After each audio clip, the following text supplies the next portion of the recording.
Hello, this is Margaret Ajibode, the STEM Positive Disruptor. And on Mia's conversation, I have a special guest, Professor Helen James. She's an OBE, she's got an OBE. She'll tell us more about that. And also she'll give us more about her background. She's a board chair and she's also a higher education leader of transformational change. And I'm so grateful that she's come on my platform. I met her at the Tomorrow's Engineers Live program, which was in middle of March. And she just talked about the need for inclusive engineering and the engineering language. And I think it's so important from where we are, as this platform is here to educate, to raise awareness, change people's perception, and demystify what STEM is. That's science, technology, engineering, and mathematics. It's about providing practical solutions about how can we bring enthuse our young people or make it more diverse, our environment. How can we bring the public into our domain? How can we manage this idea of skill shortage, the environment? What are the things that we can do? So without further ado, welcome, Professor Helen. Can you please tell us see you, Margaret? Yeah, that's absolutely lovely. Lovely to be here, and thanks very much for inviting me. Thank you. So please tell us more about yourself. Okay, yeah, so I'm from Barrow-in-Furness, which is northwest. It's a shipbuilding town where they currently build the nuclear submarines, but it was armaments as well as shipbuilding. And I left school at 16 and went and did an apprenticeship as a mechanical engineer in the shipyard. And I was the first girl. There was 5 of us that year, but we were the very first 5 that were taken on as apprentices in the shipyard. And it was absolutely fabulous. And if any of you are thinking about doing an apprenticeship, it is the most privileged position, in my opinion, but I guess I'm biased, privileged position to be in, because you're being paid, you're learning, and you're working alongside really skilled engineers, so you can really learn the trades. I basically failed my 11 plus, so I didn't go to the grammar school. I went to a secondary modern school, as they were then, and it was probably the best thing that could have happened, because I was able to do music, could do sport. I'm a pretty all-rounder, but love maths and physics. And yeah, I kind of left school at 16 against all the advice I was given. It was very much, that's what I wanted to do. I had no idea what engineering was, if I'm honest, Margaret. Absolutely no idea whatsoever. None of my family worked in engineering. But it was a very practical decision, if I'm really honest. Because I knew, because it was a blokey profession, blokes tend to get paid better. Certainly they did in those days. You know, women's work was shop work and care. That's not what I wanted to do at all. Sure. But by engineering, I knew that I could earn money and be independent as an independent woman and not have to rely on anybody. So that's kind of why I did it. That's amazing. You know, something I do love the idea, because when you think about it, when we young people are looking to, and they have different reasons why they want to go into the workplace. And you made a good point about when you did your apprenticeship, it was actually for practical reasons. It's actually, and you saw that this environment, you can actually earn more as a woman than if you worked in a normal field where they expect women to work in. And I think this is quite important for young people to hear, that, look, it's okay that if your drivers are to be more financially independent, then that's okay as well. And if you need to go into this avenue, although you're not sure what it means or what it will entail, at least you're giving yourself a chance to see what you can make out of that. So thank you very much for that. And I'm really impressed that you're one of the first 5 women that actually started that program as an apprenticeship. So we're saying shout out to those apprentices out there that are doing great things as well. Just tell us more about your background, because you currently you're the vice chair with Turner Schools, but you're also a chair. Please explain more about what you do in your current role and where you are. Yeah, sure. So when after I'd finished my apprenticeship, I then went into, they sponsored me actually to go to university. So I was paid while I was doing my degree, and I went to Leicester University to do a general engineering degree, because up until then I'd done everything to do with mechanical engineering, but I didn't know whether I might like electrical engineering or civil engineering. As it happened, it was mechanical engineering I wanted to do.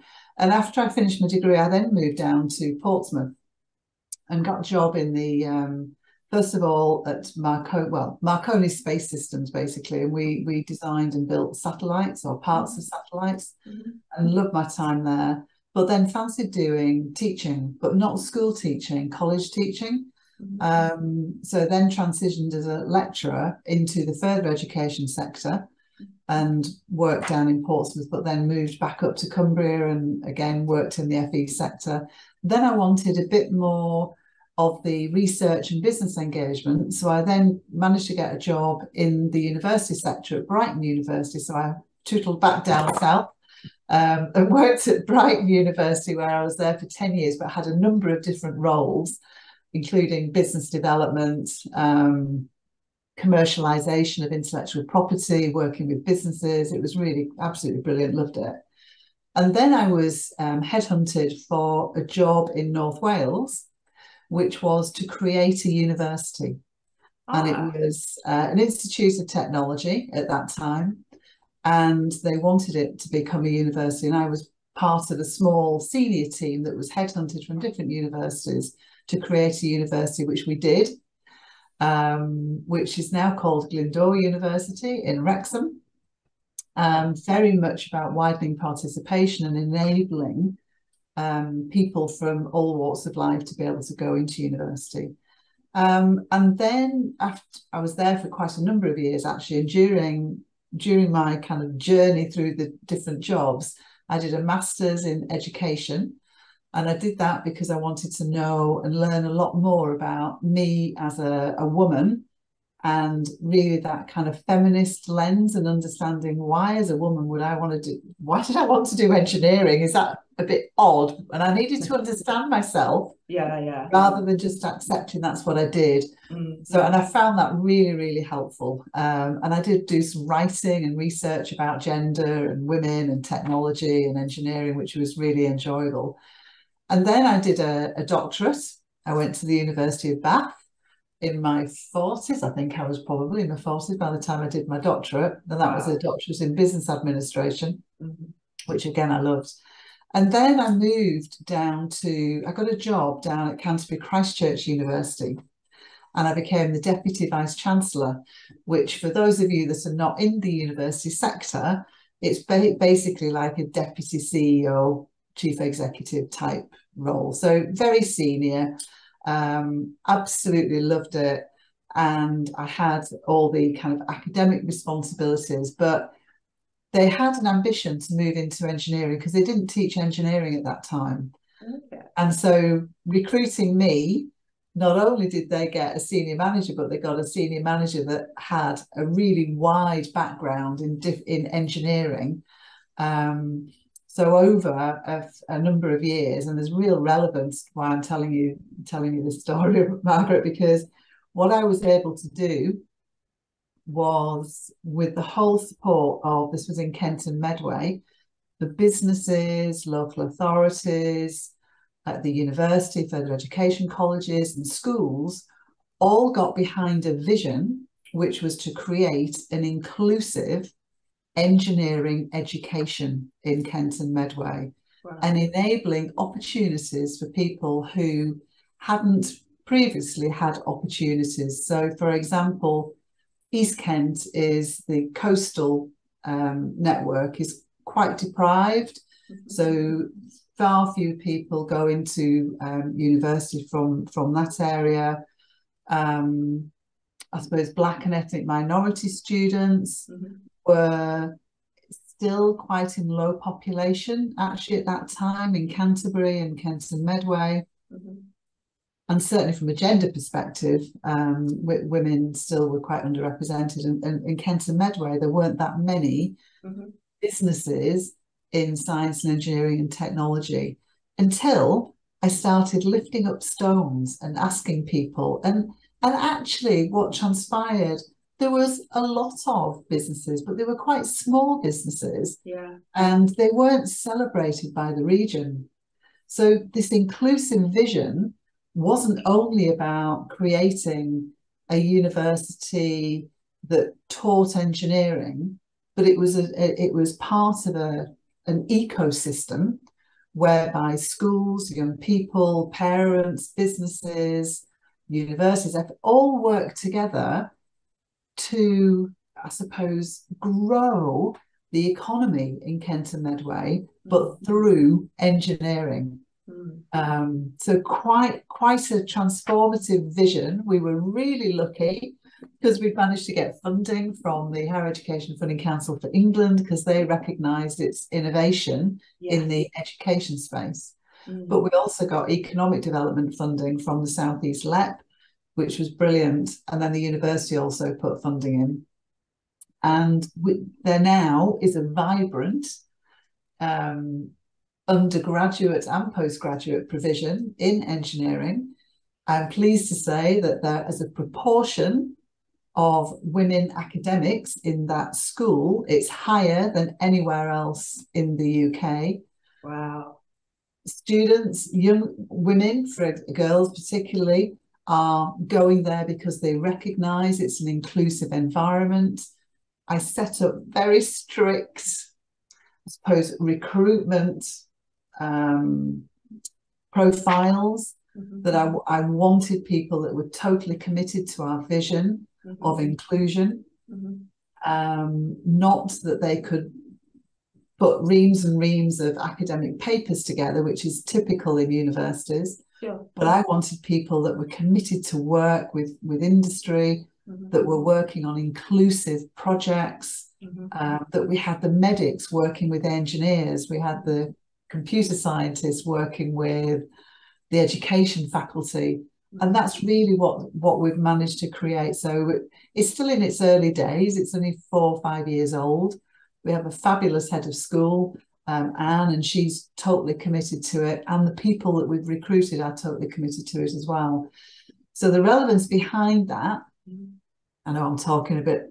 No, please, please. But this is so important, because I think, in a way, this is, although it's happening in Kent, it's actually transferable to across the country itself, and I think it's the way forward, really. So I'll let you carry on. Sorry, okay, all right. So within Kent and Medway, we've got this very kind of regional approach, which is I think is really transformative. And we have had a number of organisations asking us to do toolkits. So, for example, the Royal Academy of Engineering have just awarded the project funding to develop a toolkit around diversity and inclusion, because they recognise what we're doing is really quite special across the UK.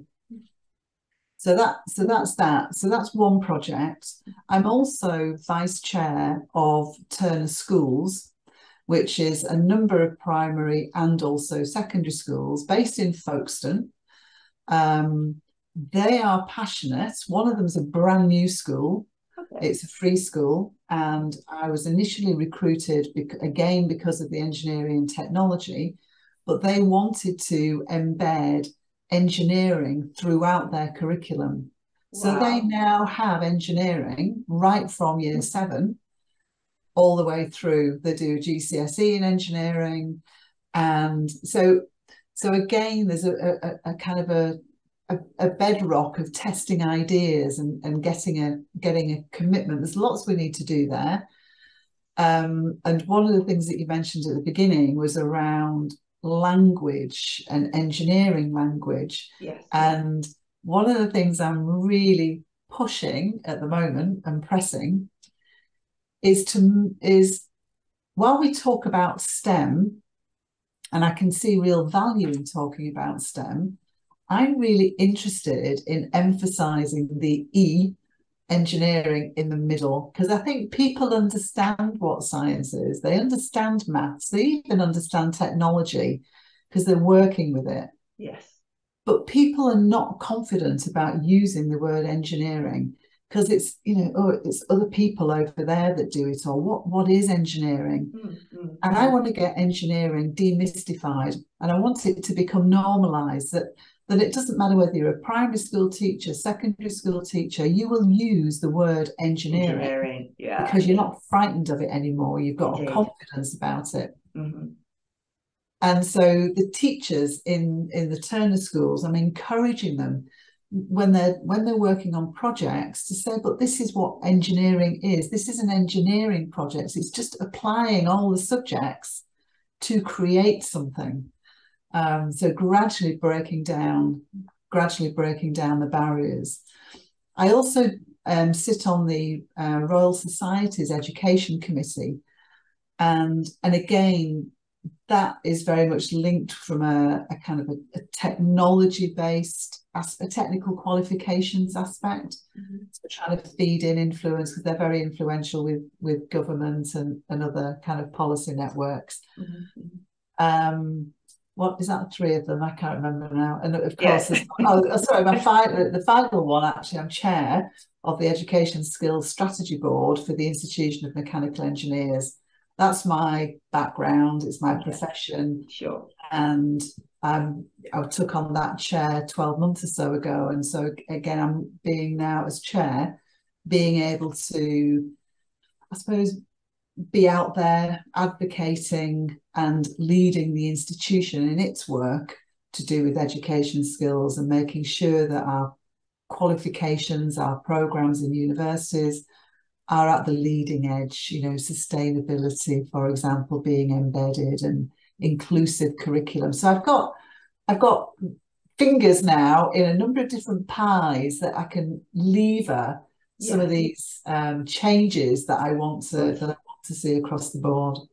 I do. You know, I'm celebrating you, Professor Helen. I do love the idea of inclusive engineering. And I also love what you're doing where the Turner School is concerned, where you're making engineering being embedded across the globe from primary school, or is it nursery school and that's wonderful. And that's what I think most people are saying, that look, we seem to lose our young people from primary school age. So unless they know what's going on at a very early age, it's ever so difficult for you to enthuse them when they've already formed their idea of what they think they would like to do in the secondary school area.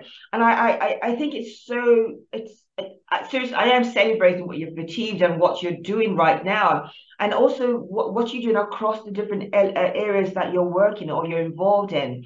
And can you just explain, because you talk about engineering has a language and the importance of actually bringing it across so that people can understand it. Can you, in layman's language, because we want the audience to understand because the audience is the public, it's actually whoever feels important, they need to know. And I think it's very important. How would you, in very simple terms, describe what an engineering language is and why it's important?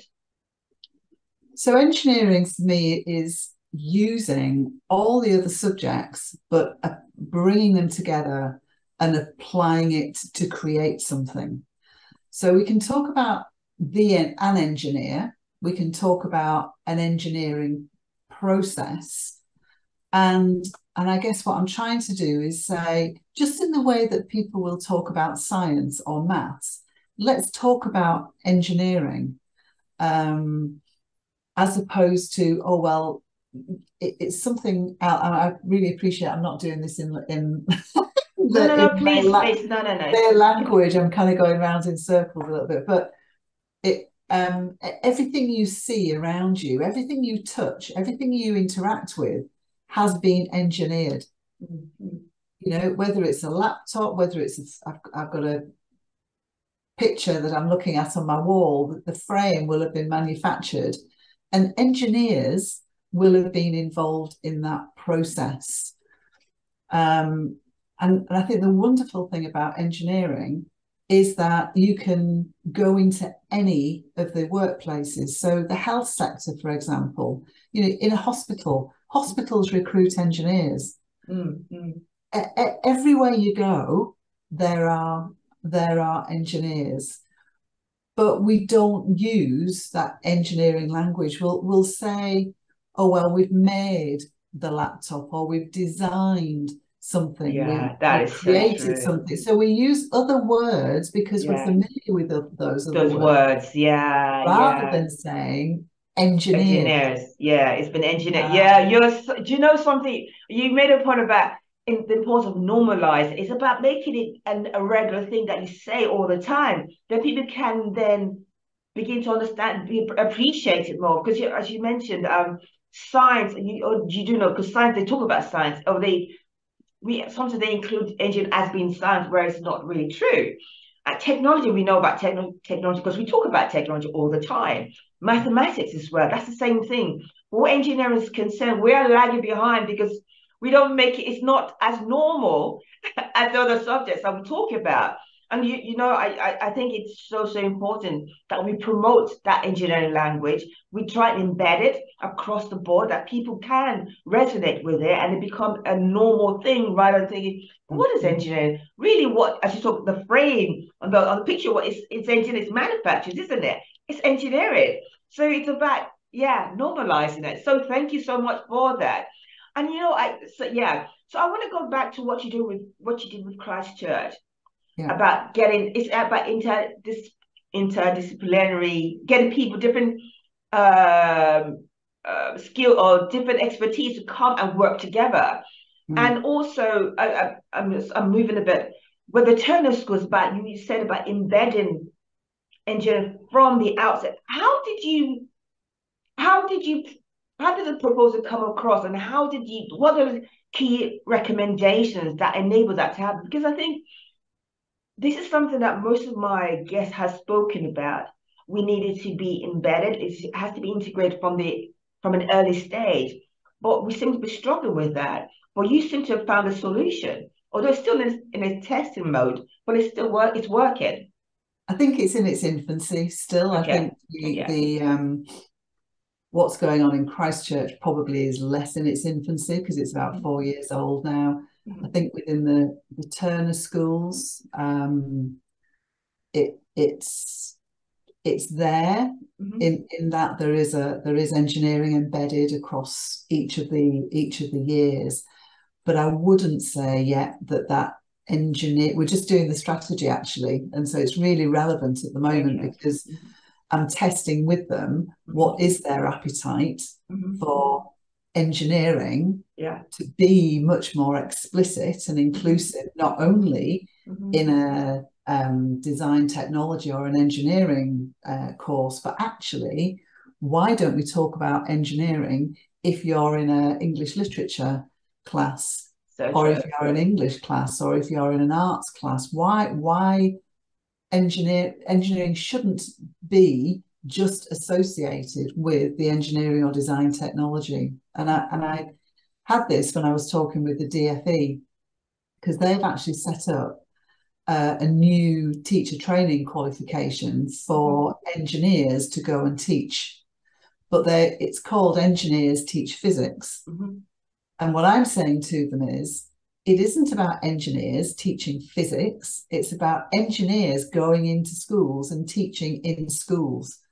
They may teach physics, they may teach maths, they may teach design technology, Mm-hmm. but having an engineer in a school environment, you then have an opportunity to drip feed that engineering language and way of thinking, because we are brilliant problem solvers. We tend to look at cross things rather than in-depth detail, which is what scientists tend to do. And we're quite team players, so we pull people together and problem solve. So I think the Turner Schools is on a journey, but the conversations are being had, which is fabulous. Yes. I think in Christchurch it is more developed, and the area that we're tackling sounds negative. I don't mean it's negative. The area that we're working with at the moment is the engineering academics working with the teacher training academics, because what part of my transformation vision is that I really want more young people to be studying the physics and the maths and engineering within Kent and Medway, That's really tricky, isn't it? Because trying to recruit teachers in those disciplines is tricky. Mm-hmm. But trying to get, if we're trying to infiltrate, that sounds negative, but in the schools, we should have teacher trainers. So those that are doing initial teacher training, the teachers of the future, need to have a module or projects or something that they become aware of what engineering is. So at Christ Church, we've got the engineering students and academics working with the teacher education students, teacher trainers, working on a project and learning about engineering. So when those teachers go out into jobs in Kent and Medway schools, they will be able to use the word engineering. They will have some appreciation of what engineer is. Indeed. And so that drip feed is starting. So you've kind of got to nibble away at all the different influencing aspects.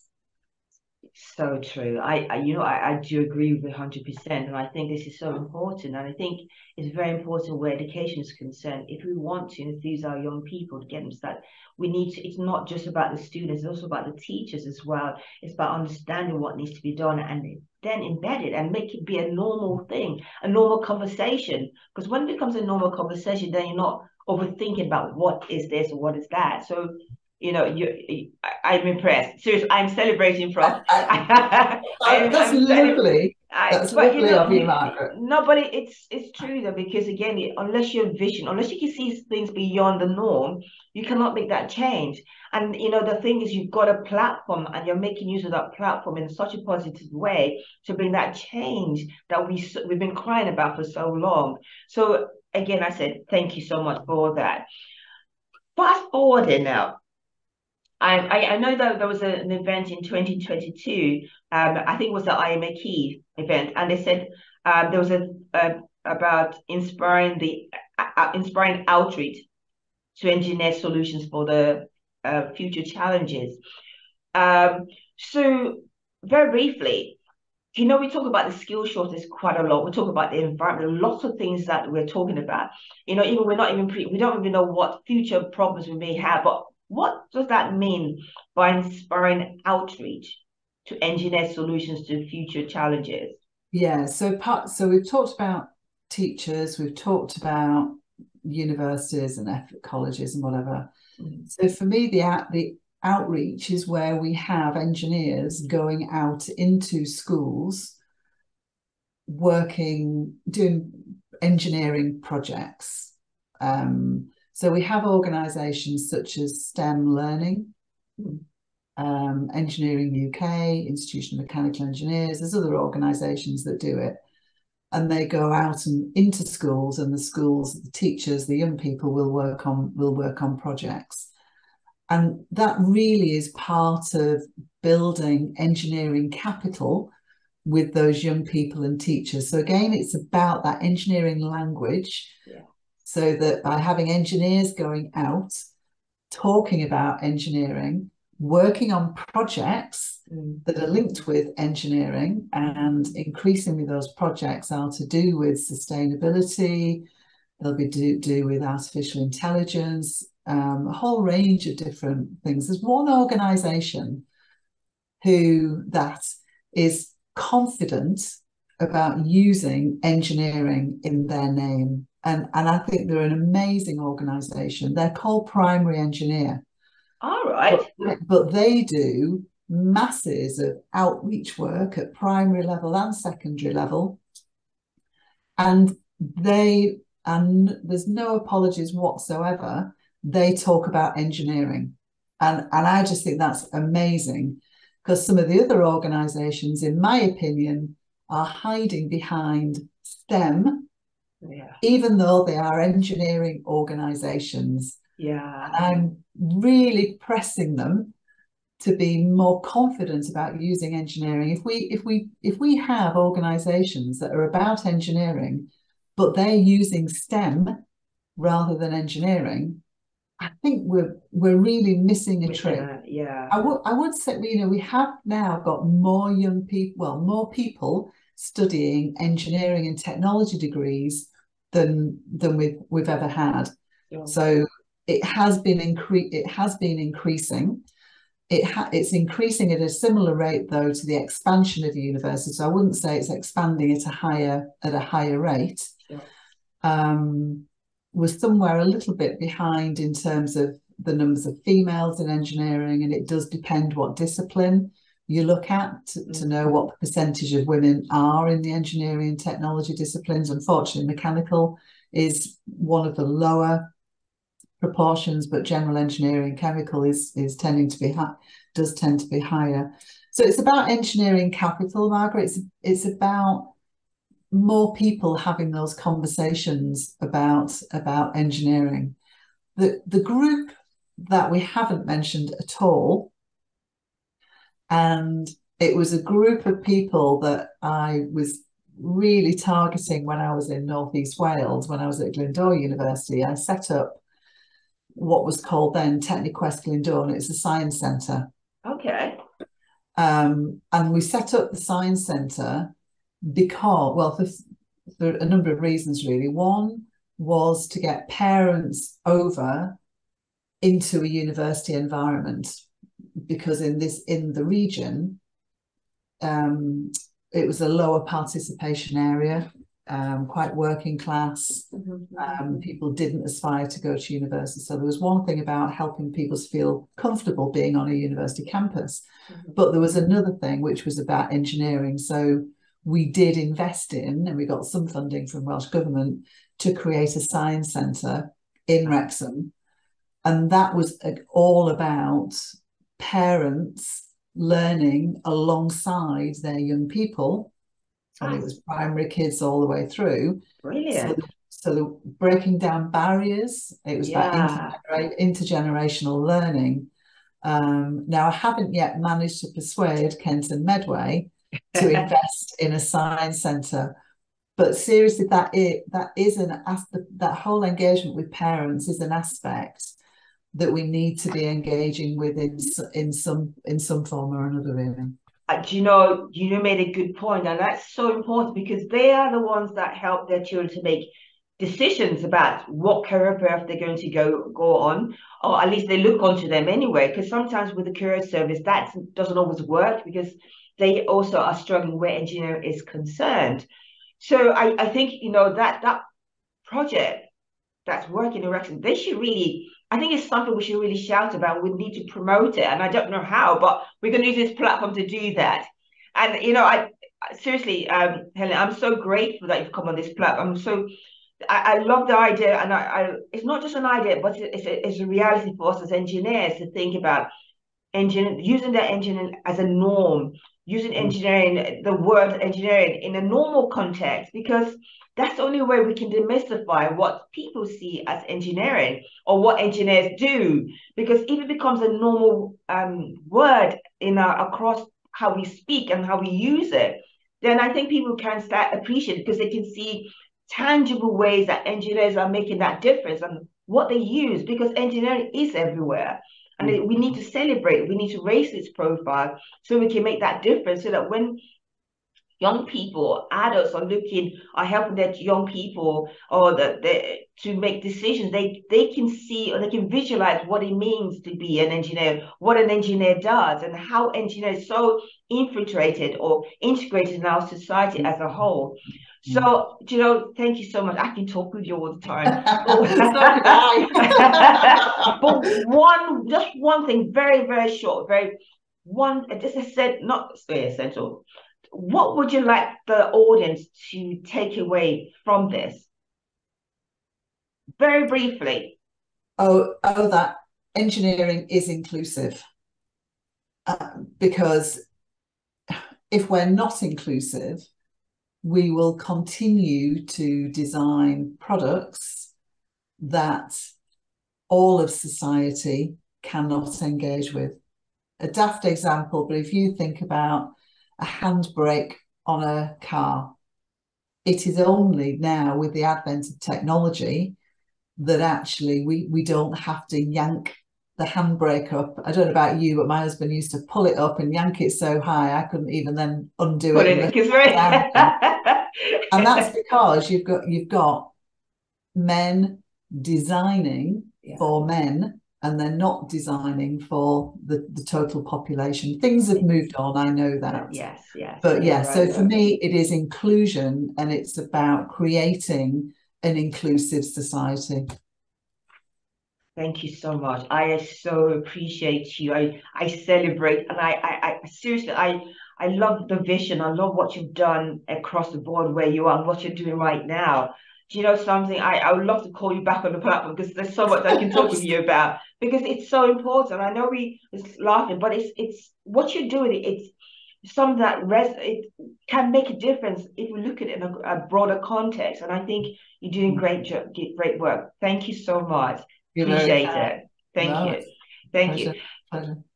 Again, this is Margaret Ajibode. Please listen to this podcast.